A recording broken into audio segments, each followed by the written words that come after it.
In Europe, the 1600s had seen the fruition of early explorers like Columbus, taken with even more endeavour into the 1700s, which saw a strengthening of shipbuilding and seafaring as the method of choice for foraging new lands. Colonising land was nothing new and had existed globally from as early as the Phoenicians in the eastern Mediterranean circa 1500 BCE. With the Austronesians exploring the islands off the coast of China also down into Australasia and out into the Pacific, and of course later the Greeks and the Romans' solid march across continents. The Chinese specifically had been at it for eons, traversing the Indian Ocean during the Han Dynasty from 206 BCE to 200, and way before that there are even some prehistoric signs of settling on Taiwan.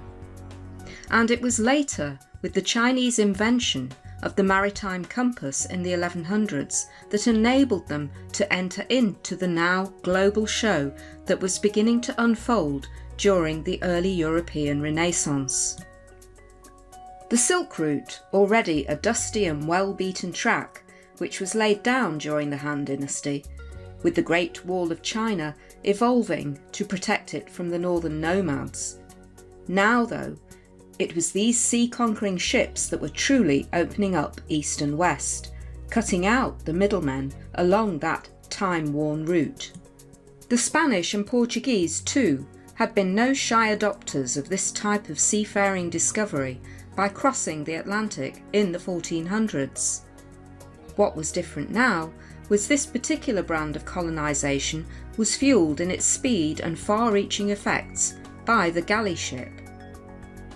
Everyone who was anyone in Europe was at it from the 1500s right through to the 1800s, notably dubbed the Age of Discovery, a European term. This mindset of colonising land shaped borders and later, relinquishing, intensively carved up the world as we see it today with huge consequences. The powers connected with this new phenomenon in Europe, the Dutch, British, Portuguese, Spanish and the French, I suspect were as keen to outdo each other as the US and the USSR were in the race for outer space post-World War II. And no doubt with equal intrigue, mistrust and deception along the way. This enthusiasm came with such evangelical fervour that to hold on to any new land, the resources and commodities it held, along with the classical idiom of useful labour, in that of slaves, was the driving force. So, these new territories were not just fountains from which new wealth sprang, they were also bones of contention between these new seafaring nations, as would be those caught up in their path.